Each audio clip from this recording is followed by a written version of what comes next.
Ever wondered why money seems to fly away from you faster than it comes to you? It's like playing a game of tag where you're always it. That's because money management, a vital skill for financial freedom, isn't something we learn in school. It's like being thrown into a pool without knowing how to swim. But don't worry, I've got a floaty for you. We're going to dive into the deep end of the pool and swim our way to financial freedom. So let's dive into the journey to financial freedom.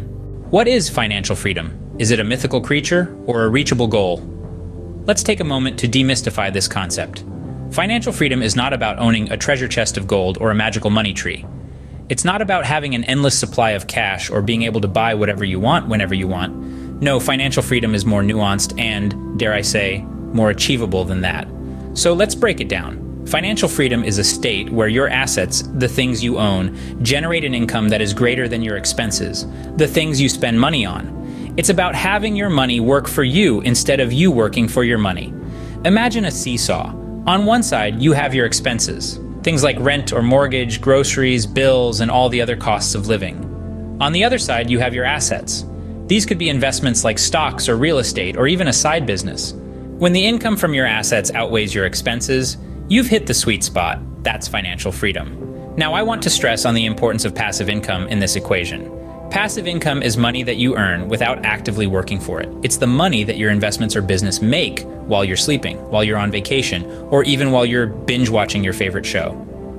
The beauty of passive income is that it's like a river that keeps flowing, whether you're there to watch it or not. It's the key to tipping the scales in your favor on that financial seesaw. So financial freedom is not about swimming in a pool of gold coins like some cartoon billionaire. It's about setting up streams of income that continue to flow, even when you're not actively paddling. In other words, financial freedom is not a unicorn. It's more like a disciplined squirrel, storing away acorns for winter. It's about making smart, strategic decisions that allow you to live comfortably, without constantly worrying about money. It's about building a financial buffer that lets you weather life's storms. So, financial freedom is not a unicorn. It's more like a disciplined squirrel, storing away acorns for winter. So, how do we become this disciplined squirrel? Well, let's break it down. Achieving financial freedom is not a magical process, but a journey that involves planning, discipline, and a bit of financial acumen. Let's take a look at the roadmap to financial independence in simple, digestible steps.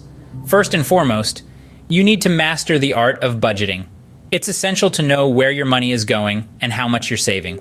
Without a budget, your money flows like water through your fingers, and you're left wondering where it all went.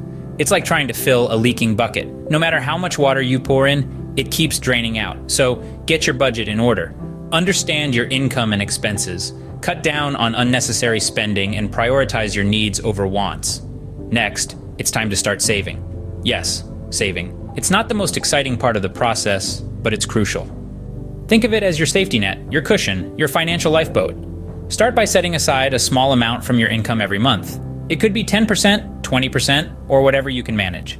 The key is consistency. Over time, you'll be surprised at how much you've saved. It's like planting a seed and watching it grow into a mighty tree. Now here's where things get interesting. Investing. This is your chance to make your money work for you.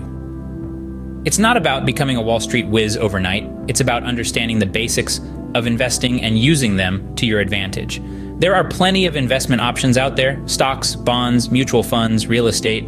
Do your research, understand the risks, and invest wisely. Remember, the goal is to create a diverse investment portfolio that grows over time. Finally, it's time to talk about passive income. This is income that you earn without actively working for it. It could be from rental properties, royalties, or even a side business. The idea is to create multiple streams of income that can sustain you without depending on a regular paycheck. This is the secret sauce to financial freedom. So there you have it, the roadmap to financial freedom. It's not a get-rich-quick scheme. It's a journey that requires discipline, planning, and patience. It's about making smart financial decisions and sticking to them, day in and day out. Remember, Rome wasn't built in a day, and neither will your financial empire be. Patience is a virtue. In our quest for financial freedom, we often stumble and fall. But hey, even Batman fell before he learned to rise. Now, let's talk about the common tripwires on this journey. You know, the ones that make us a little more like Humpty Dumpty than Bruce Wayne. First up, we have the notorious no-budget bandit.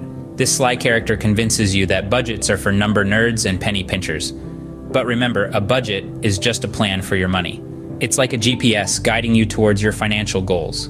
Without it, you're just driving around in circles, hoping to stumble upon the highway to financial freedom. Next, we meet the lavish lifestyle lure. This one's tricky because it's all about keeping up appearances, the latest gadget, the flashiest car, the trendiest clothes. But here's the secret. Living within your means is not about denying yourself. It's about making smart choices. It's choosing long-term financial health over short-term gratification. Then there's the investment ignoramus. This one believes that investing is like playing roulette, too risky and unpredictable. But the truth is, investing is a powerful tool to grow your money. It's not about getting rich quick, it's about building wealth over time. And no, you don't need to be a Wall Street wizard to start investing, you just need to understand the basics and be patient. Lastly, we have the debt denier. This one thinks it's okay to ignore the mounting debt while dreaming of financial freedom. But let's face it, debt is like a leaky bucket. No matter how much you pour in, if you don't fix the leak, you'll never fill it up. So there you have it, 4 common pitfalls on the path to financial freedom. But remember, everyone makes mistakes. The key is to learn from them and keep moving forward. Like a wise man once said, to err is human, but to persist in error is diabolical. Let's wrap it up before your coffee gets cold. Now, we've covered a lot of ground today, so let's take a moment to summarize our financial journey, shall we? Think of financial freedom as a scrumptious pie. You can't just snap your fingers and have a pie. No, you need ingredients, you need a recipe, and most importantly, you need patience. Our first ingredient was defining financial freedom. It's not about swimming in a pool of gold like some cartoon duck. It's about having enough dough to live comfortably, pursue your passions, and not be a slave to debt. It's about baking your life's pie just the way you like it. The recipe? That's our roadmap to financial freedom. It's not a treasure map with a big X marking the spot. It's more like a cookbook that tells you to save wisely, invest smartly, and spend judiciously. It's about knowing when to add the sugar of savings, the spice of investments, and the salt of spending. But hey, even the best chefs can make blunders. We talked about common mistakes on our path to financial freedom, like adding too much salt, spending more than you earn, or forgetting the sugar, neglecting to save. Or perhaps you're that adventurous chef who decided to throw in some ghost peppers, high-risk investments, into the pie. Sure, it could make for an interesting dish, but it could also set your kitchen, your financial stability, on fire. So, we've mixed our ingredients, followed our recipe, and avoided common mistakes. Now we're here, at the end of our culinary journey, ready to pop our pie into the oven. But remember, financial freedom isn't a microwave dinner. It's a slow-cooked feast that takes time, patience, and a dash of courage. And just like that, we've baked our financial freedom pie. Smells delicious, doesn't it? But don't just admire it from afar. Slice it, savor it, share it. Because financial freedom isn't just having a pie, it's about enjoying the fruits of your labor and sharing the sweetness with those you care about. And that, my friends, is how you become a master squirrel on the path to financial freedom. May the funds be with you.